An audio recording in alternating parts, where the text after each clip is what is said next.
Wajji Khalsa, Wajji Fateh. Ravinder Singh joining you from Columbus. Welcome to another session of Khoj Gurbani. Our topic today is Munh,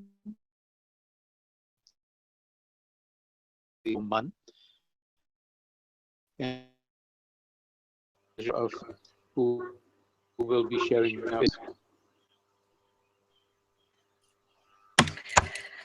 Oh gosh, I'm not hearing you. Ravinder Singh, can you all hear me? Yes. Okay, all right, there you are. Okay. Loud and clear. Okay. Should I begin? Go ahead. Okay. Waheguru Ji Ka Khalsa, Waheguru Ji Ki Fateh. So last week, Ravinder Singh expressed what I felt was frustration about the same kinds of conversations happening around the mind that he's been listening to for many years, and wanted to know, wanted to have at least one presentation where it was more about someone's personal journey and how the concept of the mind in Gurbani is helpful for them. So I'm taking a risk and I am going to share just a very honest account of kind of my journey and what Gurbani has done for me, and we'll just see where it goes. So first I want to frame this and say I'm speaking tonight as a mystic and a yogi. I know most of the time I'm on the call, I'm speaking as a Sikh, I'm speaking as someone who's translated Gurbani, but a big part of my journey has been a mystical one that led me to the Guru. And so I'm going to be speaking from that perspective tonight, what those experiences have been. Okay, so when most kids hit puberty, they start to develop an interest in the opposite sex. And when I became a teenager, something very different started happening for me.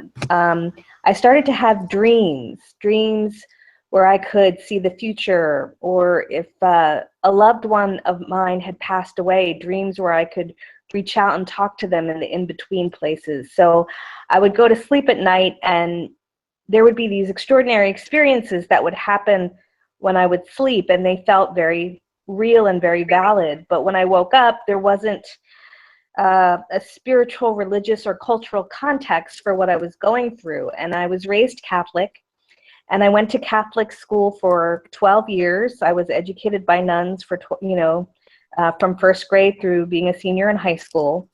And for most of that time, I was a very good little Catholic girl. But when these experiences started happening for me, I was trying to find answers about what was going on. And the faith I grew up in either dismissed them or considered them the work of the devil, or it wasn't a very affirming experience for me. So on my own, as a teenager, I started investigating the mystical, and I started studying Kabbalah. I started reading the Tao Te Ching. Now, I didn't necessarily understand it because I was 14, 15 years old when I was doing this, but that's where my interest led me. Like, I want to understand these dreams, what's happening to me, and I started reaching out and learning about other traditions and mystical traditions and trying to make sense of what was happening within my own psyche, within my own mind.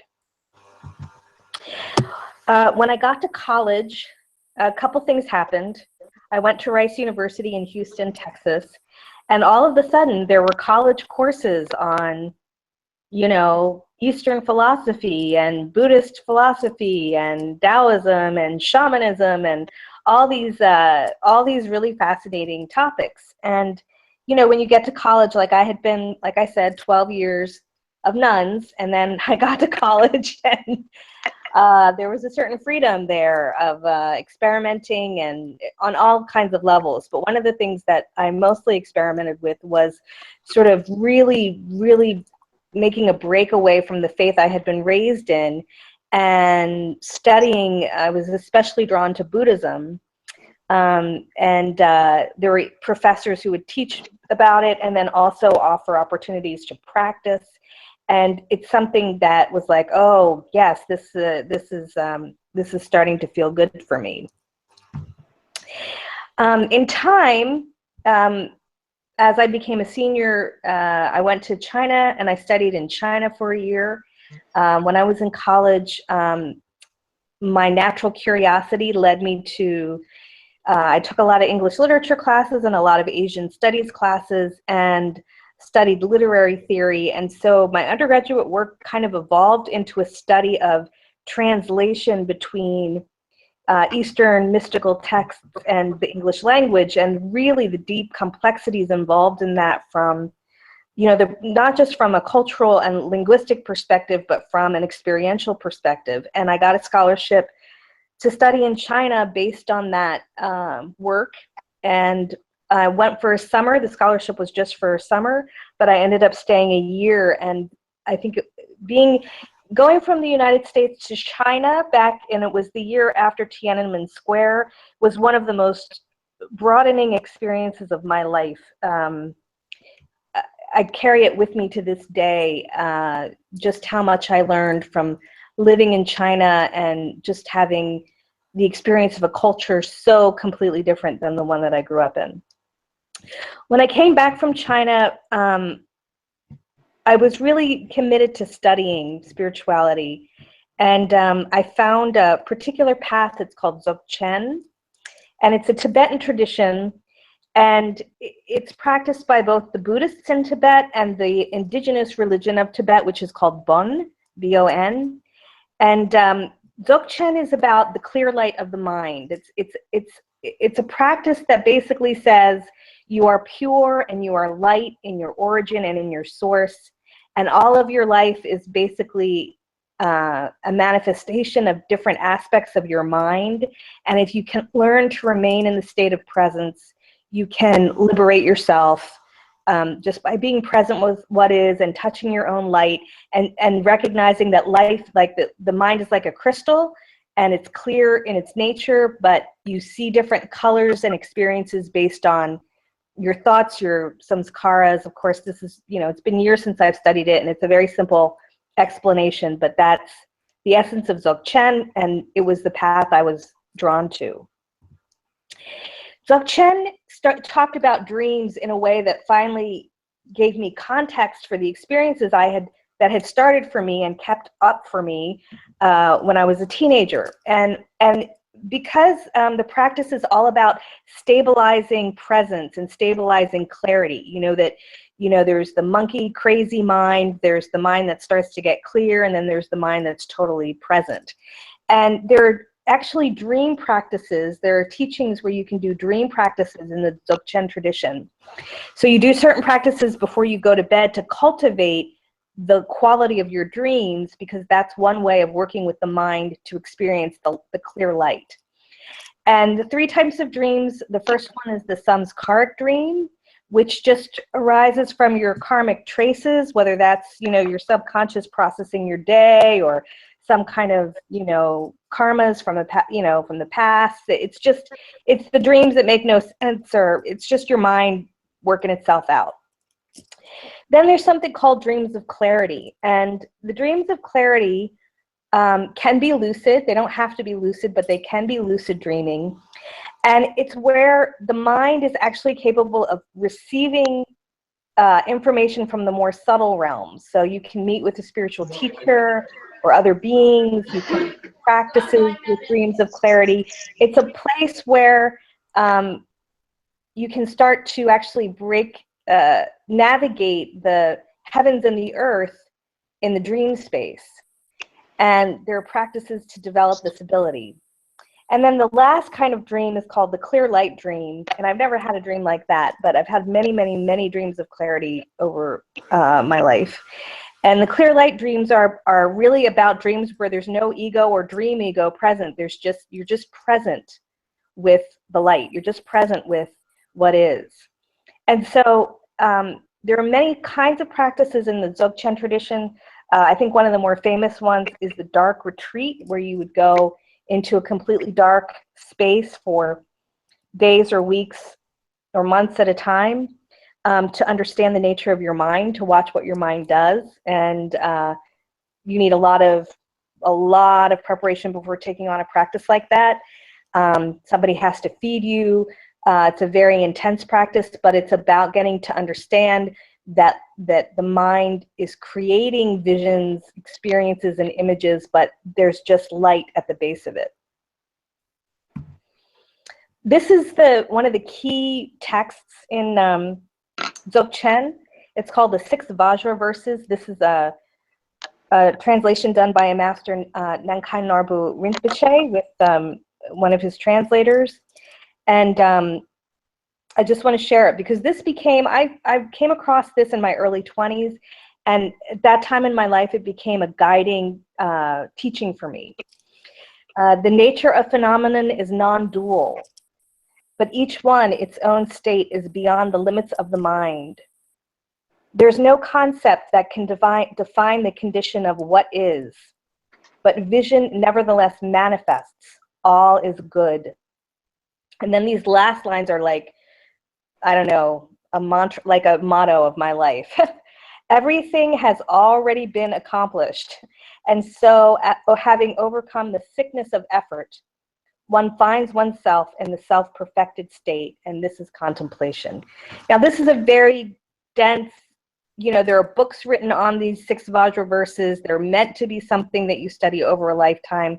I'm not trying to understand them or explain them today in this presentation, but I just wanted, you know, again, I'm just recounting the journey that I've been on when it comes to the mind and then Gurbani. So at the same time, when I was in my 20s, I started wrestling with depression when I was 12 years old. When I was 12, I began to suffer from depression, a feeling of being disconnected from life, the meaninglessness of it. And I would go back and forth between being excited about things and falling into depression, and being excited about things and falling into depression. And this reached a really critical phase when I hit my mid-20s or maybe my late 20s. I became really intensely depressed, just the worst depression I'd ever experienced.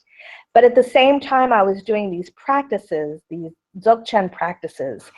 And one of the things on the Buddhist path is something called the Bodhisattva vow. And this is the Bodhisattva vow, and it's a really beautiful vow, right? It's about wanting to attain enlightenment so that you can serve the entire creation. And the Bodhisattva vow says, you know, sentient beings are numberless, we vow to free them all. Delusions are endless, we vow to cut through them all. The teachings are infinite, we vow to learn them all. The way is inconceivable, we vow to attain it. So somewhere between meditating on compassion and doing these Dzogchen practices and meditating on these kind of vows and my own really severe, deep depression, something kind of awoke in me, which was that, okay, I'm suffering, but if there's some way that the suffering I'm going through can be transformed into a medicine to help other people, that would make it, you know, reasonable that I'm suffering like this. And so there was this longing to become a teacher that happened at that moment, where I thought, oh, I need to become a teacher. I need to learn and I need to teach. At the time, I was practicing 2 different spiritual practices. Dzogchen was my primary practice, and I had a master that I studied with, but I also really loved Kundalini Yoga, and I just was into Kundalini Yoga, although I didn't relate to the Sikh thing, I didn't relate to Yogi Bhajan, none of that. I just really enjoyed going to class, doing my yoga, and then my yoga became a base to do this other form of meditation. So when I was thinking about being a teacher, one of the questions that came up was, well, what to become a teacher of? And of course, I went to my Tibetan teacher first and told him about what I've been going through and my practice and this and that and the other thing, and said, I really want to be a teacher. Now, you know, who am I? I'm this, you know, waif 27-year-old, you know, girl from, you know, the United States, you know, just like my teacher looked at me with like, like he wasn't really sure what to do with me when I went out of the blue, when I was just doing the preliminary practices and just at the beginning of a really long journey to even understand this path, much less teach it, that I told him I wanted to be a teacher. And so he kind of patted me on the head and said, okay, read this book and we'll talk next year. which kind of really disappointed me because it was such a big moment for me. Although looking back, I can completely understand why that was his response. But at the time, I was a little like devastated. The wind had been taken out of my sails. Like, but don't you get how big this is? Not too long after that encounter, and you know, of course, I had been working with the dream practices in the dream state for some years at this point. I had the most extraordinary dream with the Siri Singh Sab Yogi Bhajan. And in the dream, he was sitting on a throne and he was dressed magnificently in white and completely radiant. Now, like I said, up until this moment, I never really, I don't know, tuned into him, who he was. I just liked the yoga. I didn't particularly feel called to learn more about him. But he was sitting on a throne dressed in this beautiful, beautiful clothing, royal and radiant, and he refused to look at me. And he pointed to this book, and there was this book, and it was on an even bigger throne than he was, and it was dressed in even more gorgeous draping fabric than what he had on. So he was small compared to this book. This book was dressed. Now, I had never seen Ramalas before. I had never gone to a very formal Gurdwara before. I'd heard about the Guru, and there was a little Gurdwara in the ashram, so I wasn't totally unfamiliar, but never anything like this. And so there was this book on this altar with all these beautiful, you know, fabrics, and Yogi Bhajan refused to look at me, and he just pointed to this book, and he said, "Go read from the Guru." And he repeated it 3 times. "Go read from the Guru. Go read from the Guru." And that was the dream. So I called my Kundalini yoga teacher the next day. He was a good friend. I told her about the dream. She got all excited. She was like, "Oh, you're supposed to take a hukam from the Guru." And I'm like, "Well, what? I'm supposed to what? You're supposed to take a hukam from the Guru." "Oh, okay." And, you know, that started this extraordinary journey that I've been on for 20 years. So the dream took place in 1995. And then in 1996, I came out to Espanola, New Mexico to do the Kundalini Yoga teacher training that Yogi Bhajan personally led. And I met him then in time and space, and took that course, moved to Espanola in 1998, and began to learn Gurmukhi in 1999. And, you know, Yogi Bhajan pushed me from the beginning to learn Gurmukhi and translate Japji.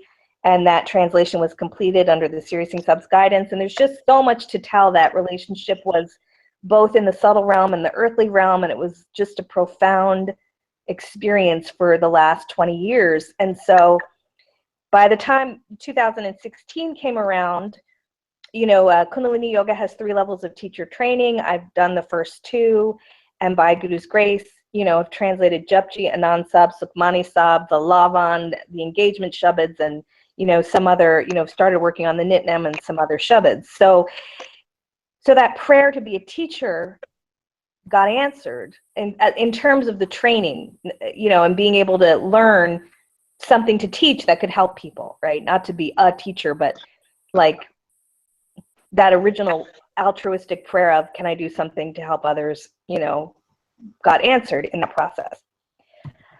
Then this last year, I hit this really deep spiritual crisis.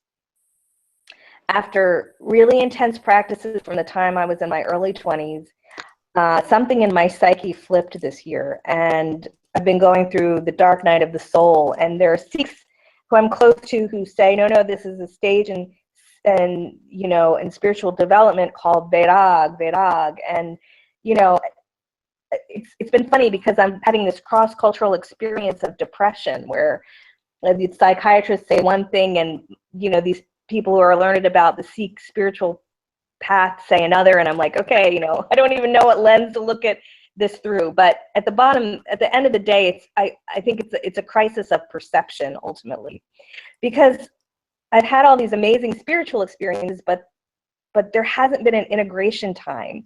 So there's been a lot of wisdom gained, but the emotions haven't become intelligent. So the Guru will talk about how everything is by the hand of God, and that's great until somebody hurts me, and then I forget that the hand of God does everything. So I get reactive or angry, or, so what does that mean practically in an emotional sense? I understand it in a meditative sense, but not in an emotional sense. I also got lost in the dream space. I was having so many extraordinary experiences in the dream space and had cultivated that clarity to such a point that it was becoming more real to me than time and space. And I wasn't balanced, and the conflict between what I saw through the dreams and what would happen when I woke up started to become a real problem for my mind to synthesize.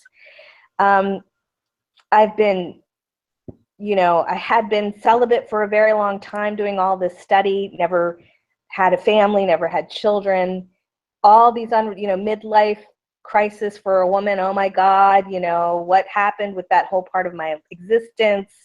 That was a big thing that came up. And the Bodhisattva vow is meant to be about compassion, that you want to serve all sentient beings from compassion. But there's a Western term called codependency, which is when you have bad boundaries and your desire to help somebody is actually hurtful. And, that's an issue in my life, codependency versus compassion. What's the line? What's the difference? And another big issue was the persona versus the shadow. So, I was blessed to meet Yogi Bhajan. He said a lot of things to me. He asked me to do a lot, to learn a lot. I developed an idea in my head of who I was supposed to be. And I cultivated the traits that represented that idea, and then pushed away anything inside of myself that didn't represent that idea. And during this crisis, the difference between the persona and the shadow became really apparent, because ultimately authenticity is integrated across everything that you are. And I had lost that without realizing it until my shadow came up to bite me. So there were certain events in my personal life that triggered all of these issues at once, and it created a kind of spiritual insanity that I went through for many months, because the experiences I were having was exceeding what my mind could process and comprehend. And that's where Gurbani came in. So I've been appreciating our conversations about ego, and all these conversations have been helping me find a thread to come through this journey that I'm in.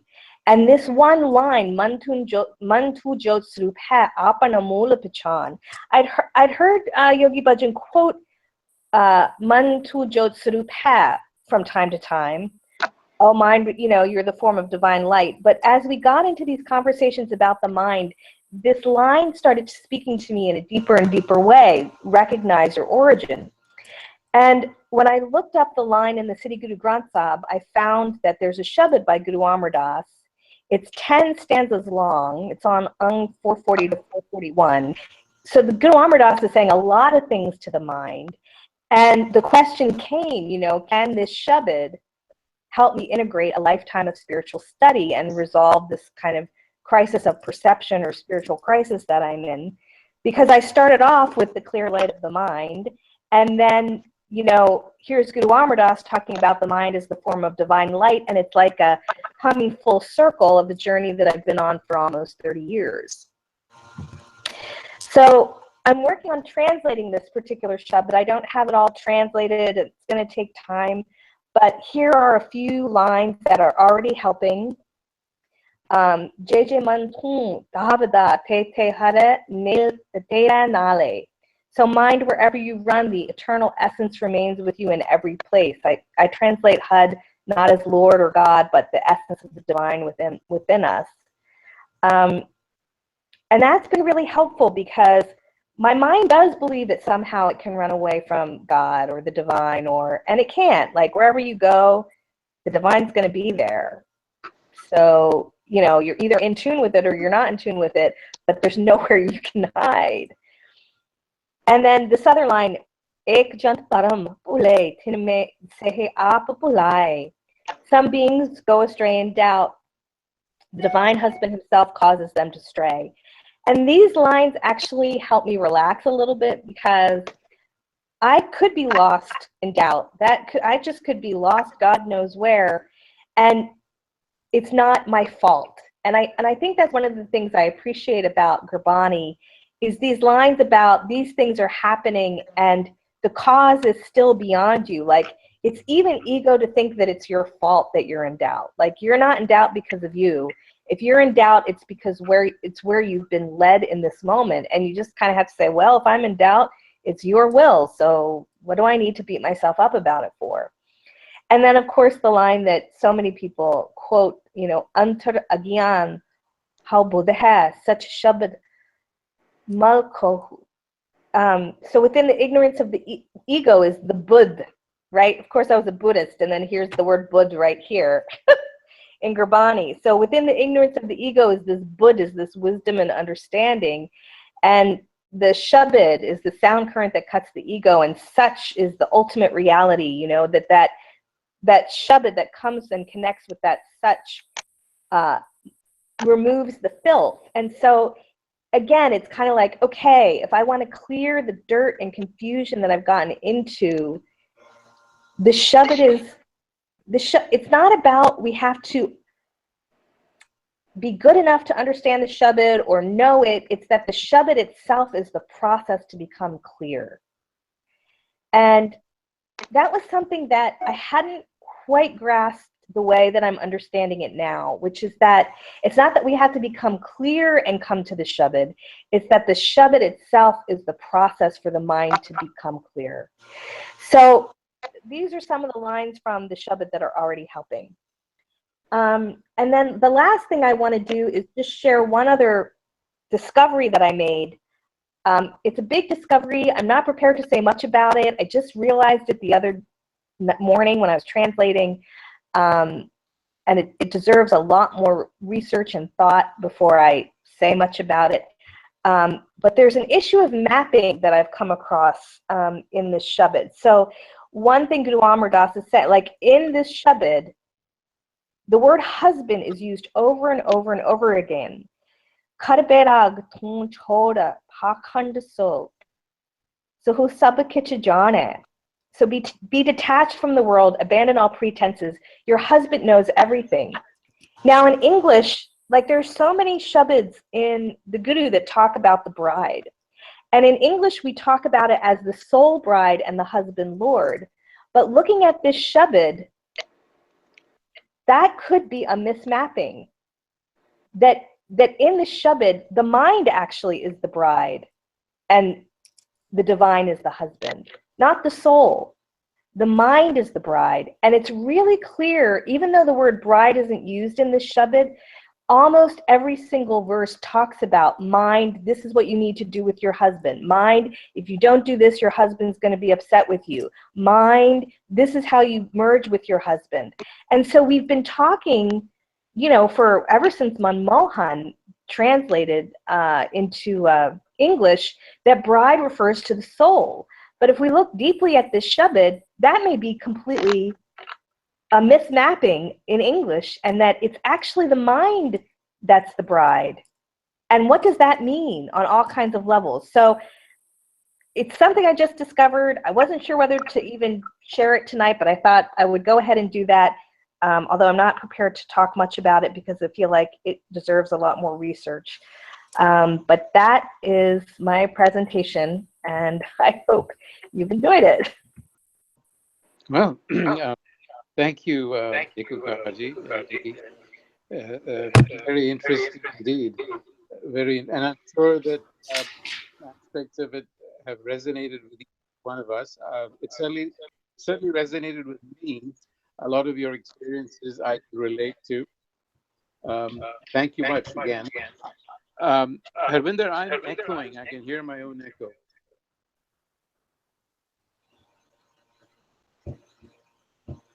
But I will let me just start the discussion process. So Chetanti, do you want to be the first one to go? Sure, Veji. Ekamkarji, thank you so much for sharing your journey. It takes a lot of courage to share your personal journey, so I congratulate you on that. Thank you so much. One question that I have been thinking about in the last 1 week, and you kind of touched on that, is uh, Guru Granth Sahib Ji is our Guru. Uh, but uh, my question is what role do physical gurus have, or is there a role of physical gurus? Or, I mean, because guru is someone who is enlightened, who is like Satguru Jin Janya, Satguru Tiska now. So is there a role for physical gurus as well? Is my question to you. Well, I mean, you know, for me, the Siri Singh Sahib was a teacher, and I wouldn't have learned about the Guru without him. He was the vehicle for me to learn about the Guru, and ultimately, he put me and his other students in the care of the Guru. So I think that there is a role for teachers. I mean, I think it's imperative that people learn and experience and then transfer that learning and experience to the next generation, but understanding that the Shabad Guru is the ultimate guide, that no person can guide another person. But I can share with another person, right? Like I can share my insights, I can share what I've experienced. If it helps you, great. But ultimately, the Shabad is the guide for the Sikh. There can't be a person who guides you to liberation. The Shabad does, but there's definitely, you know, there's the notion of Brahmgyani and Sukhmani. There's definitely a place in Sikhi for people who have attained a certain level of wisdom that they can help other people with, kind of like the Bodhisattva in the Buddhist tradition. The Bodhisattva is not the Buddha, but the Bodhisattva has dedicated him or herself to learning a lot in order to be of service to others. So that's, you know, that's not everybody's opinion, I'm sure, but that's my perspective. All right, thank you. Okay, that was a good question, and I think Konkarji, you provided a really good answer. My personal feeling about physical gurus is, I think we as a community are doing ourselves a great disservice by somehow insisting that there can be no physical teacher. The term guru itself, to me at least, and since we are talking about personal perceptions, it really is a spectrum of meanings, starting with a teacher here in time and space. And as you said, ultimately, the other end of the spectrum is the Shabad Guru, where nobody can take you. But you can be, I suppose, somebody to share, as you said. So I'm absolutely at one with you, except that I would say it is unfortunate that we've taken this idea that somehow I could just churn through the Guru Granth Sahib on my own and figure it all out. It just doesn't happen. Sangat is important. So if we are willing to admit teachers and coaches, if we are training for a physical event, let's say the Olympics, if we are willing to admit, and if we want to study another discipline, it's quite okay. In fact, it's required to have a teacher. What makes us think that on this path we are somehow excused? I don't think so. So anyhow, that was my thought. Ravinder, I have a follow-up on what you said. You know, Chetandeep, I can't hear you too well. You're bouncing pretty sharply. No, everybody's echoing here. We can't hear actually. Everybody's echoing. This echo is there. Whenever anybody speaks, please. I think the echo is coming from Ekamkarji. So Ekamkarji, if you can mute when you're not speaking, that would be great. So I muted you for now, but if you can mute it. Okay, Kunkar, you're the one who's resonating. All right. So were you trying to say something, Chetandeep? Hanji Virji, I think I have a follow-up on what you just said, and if I can ask that. Ask Kunkar, not me. The follow-up is on you, because when you said, well, like, then you and I, well, okay. You know, the question should be addressed to her. you can follow up with me offline. Sure. Thank you. No, it's good to follow up so other people can listen, because it's a very good point being discussed here. So why don't we have open dialogue here? I think it's a good idea. Let me first do first round, and then we'll see if we want to go here. Ranaviji, since you're on, why don't you start? Yes, no, okay. I don't know whether you can hear me. I'm under the weather. Yes. That's good.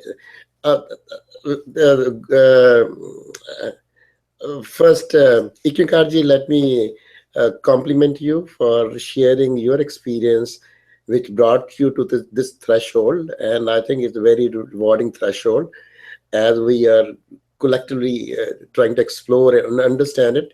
So I congratulate you on this one, and thank you for sharing your experience. I don't have a question, but the question which came up from Chetan and Ravinder Veji responded to that. Let me give my perspective on the personal guru. I think as I hear and listen that, somehow it is the matter of our language. What Guru Granth Sahib for us is, we have brought it so low and started comparing their guru with the teachers. Teachers remain the teachers. Guru is much higher threshold. So I think when Guru Gobind Singh Sahib said this is only our Guru, we should draw our wisdom from it, it does not mean that we cannot have assistance from somebody else who can help us to get wisdom from this Guru. So Guru is still the same Guru, and personal Gurus, as long as they have personal integrity. Okay, I don't have any issue with that. If we can find a Guru, and another Guru, a teacher who can help us get the wisdom from the Guru, I think that's all right. And that is what I was trying to say, that let's have some response, because I think Chetan ji was talking about this point. So I'll stop here and see how others feel about that. Okay, Harvinder, who else do we have? I see Eileen. We have Okay, Eileen. And Gurdeep Uncle from Montreal and Gurjeet Virji.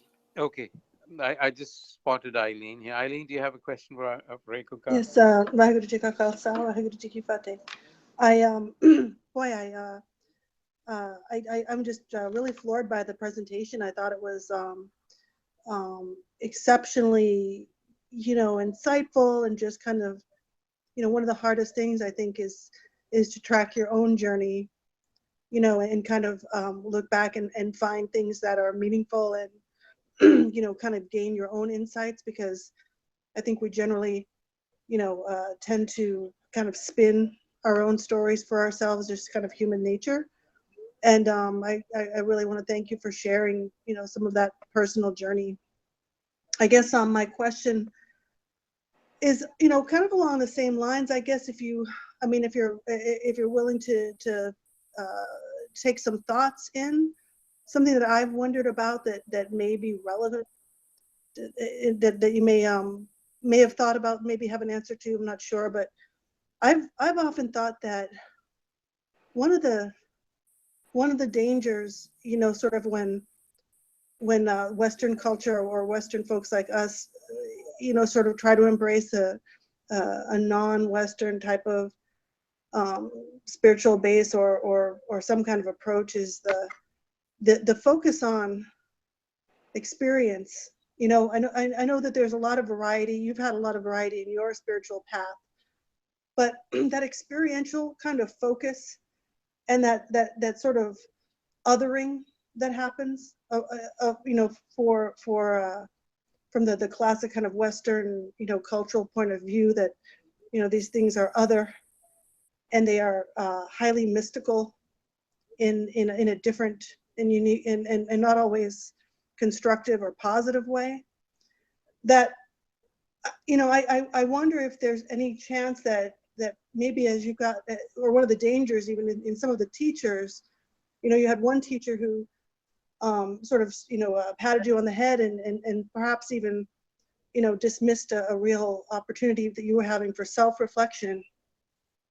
I wonder if there's a pursuit of experience, pursuit of experiencing dream states, or experiencing sort of from the outside in, that can be a distraction from pursuit of change from within, that is personal, not demonstrable to others, and uniquely your own, and may not even have that kind of, mystical quality that, kind of is a maybe a shorthand or a shortcut that people, have come to think about from the Western perspective on quote unquote enlightenment. And whether it's really enlightenment is the insight about yourself to actually make that connection the only way that you can. And I don't know if you've given it any thought about that process and make you more inwardly focused and more sort of facing those sort of personal challenges, if you will, and which sort of distract you into sort of a realm of pursuit of something almost external or mystical or experiential. That's a great question, Eileen Clark. Thank you for that question.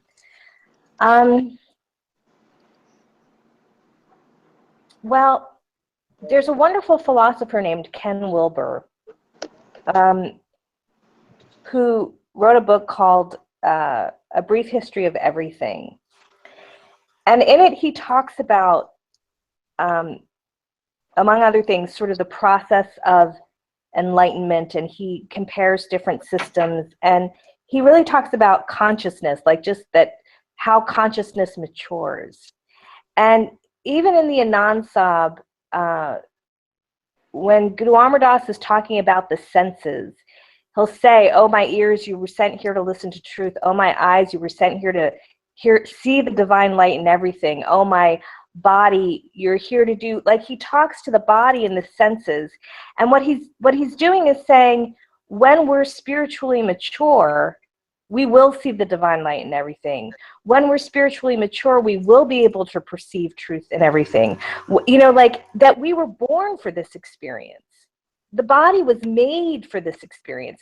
It's not mystical or other. It is the natural fruit of the human form when it's trained and properly. But one thing that Ken Wilber talked about, which I found fascinating in my 20s, and I'm living it now that I'm 49, is he said what can happen is that we don't always fully, it's a process of development. Like you've got to go from following the rules to questioning the rules to finding the system to transcendence. I mean, he lays it out in a really beautiful way. He said, but if there is something incomplete at a sort of earlier level of development, you may progress into more subtle experiences, but at some point you're going to crash and burn because you've got to go back and do that work that you haven't done.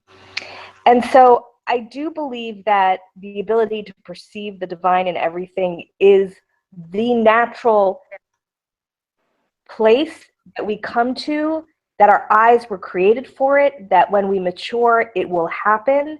But what that maturation process is, I think the big myth that's been exploded for me is that spiritual progress is somehow linear, and it's not. It's not like, oh, look, I worked for 20 years and all this stuff, and now I'm like in the biggest crisis of my life, right? Because it's not linear, because it's a process that we can't control, because it's a process of developing and awakening ourselves to truth, the truth of our own immortality and divinity. And so I would say that it's about balance. I think it can, and I think I did. Honestly, I worked on Sukhmani for 8 years, and I went into some very subtle, blissful, beautiful places. And when the translation was done, I crashed. It was my fix, frankly, every day to go to that place, and my mind didn't know what to do without it. And I think there's ways that those subtle experiences can become a distraction and a block. But I also think that it's about balance. It's about developing everything, and that when we're developing ourselves emotionally, intelligently and spiritually together, it's got to build together, then those transcended mystical experiences are actually the most perfectly normal human. It's what the body was formed to do when things have matured properly. So that's what I'd like to share about that. Thank you. Gurjeet Singh Virji? Virji. Got any observations, any questions for Ekonkarji? I just joined in between, so I just missed the initial part, but I picked up some in between. We were just talking about the physical teacher. So I just want to elaborate that, are we trying to find the meanings from within Gurbani? Because we have been instructed by third Paatshah. He says, "E mudavani kyun vichon kaddi hai?" He says, you will never find the meanings of this riddle I'm giving you from any sources outside. So, like, I'll read one pankti, and you will try to say, this is Chal darhal diban bulaya, har furman dargah ka aya. We read it normally when someone dies. But even Guru Nanak has to leave. That's why we don't call him Guru Nanak as per Gurmat. There is a confusion between the words. Where there is a Ram with an onkar, we never call him Ramu. But when there is a Vishnu with an onkar, we call him Vishnu. I think there is something which we need to clarify from within Gurbani. So, Chal darhal diban bulaya. Even Guru Nanak has to go. Who called him? Who is the bigger power than him? Who called him? And also, that's within his Shabad, he sometimes says, Tan Guru, Guru Satguru Panda. He is the one who is teaching us, whether as a written form or as a advice form, is referred as Guru Satguru. So this is what I think we need to clarify, the difference between the word Guru and Gur. Does Ekonkarji has some observation in the difference between the two words, the Guru with the dulankered and the word Gur with just, simple. So I just want to know if she has any observation. Thank you, Virji. Yes, so okay, so I understand that we want to understand Gurbani from Gurbani, but we're social creatures and we also learn, right, from our elders and from each other. What I learned from the Siri Singh Sahib is that Gurda means formula. Gurda is the formula that you follow to come out of the darkness into the light. So that every guru, teacher, right, every guru gives a formula, right? We don't become liberated because we have the guru. We become liberated because we follow the formula that the guru gave. So when the guru gave jap, for instance, that's, I can have the guru in my home every day, but if I don't sit down and do jap, what's going to change? We don't worship the guru like a puja, like a statue. It's there to be imbibed and repeated. And so there's the formula, guru, and then there's the teacher, guru. And, there's different kinds of gurus. And what the Guru Granth is not, it's not a guru, it's the city Guru Granth. It's an exalted state. It's a great teacher that we tie ourselves to. So I'm not so sure that even the word guru applies to the Siddhi Guru Granth Sahib.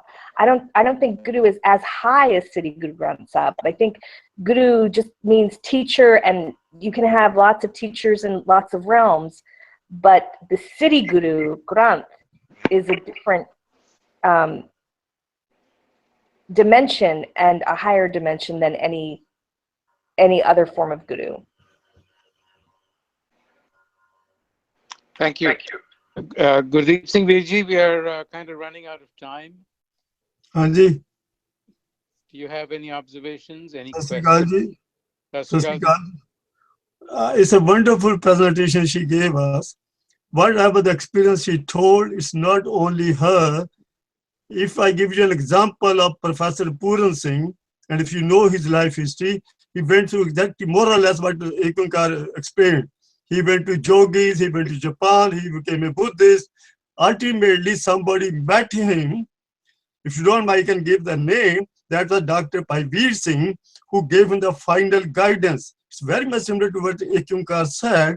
She met with the Jogi Ji, but without meeting him, she had a dream about him. She's wonderful. I am very much convinced what she said, and everything matches to my study or to my wisdom, what I read from Guru Granth Sahib. She said, wonderful, the Guru is somebody else. Savat is a Guru. This is the only explanation. Guru Granth Sahib is the explanation talking about the God. So these are explanation in the words.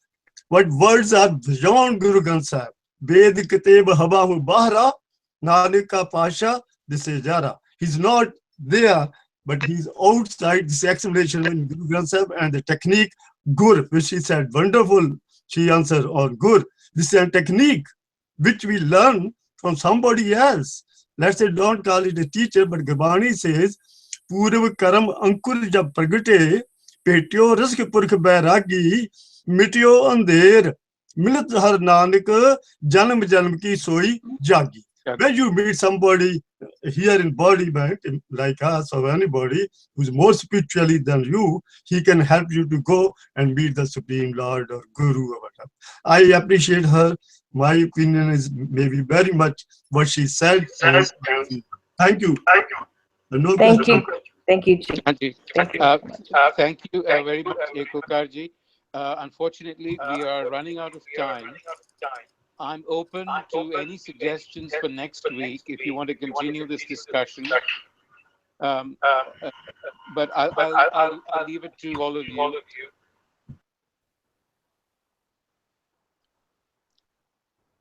Okay, I'll tell you what we will do.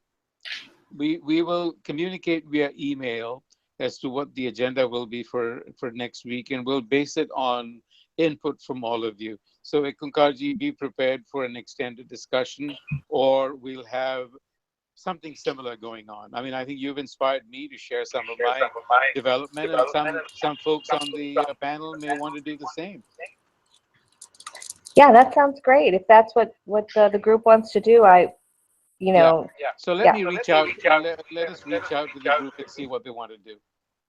But we'll have something going on next week. Okay. Thank you very much, all of you.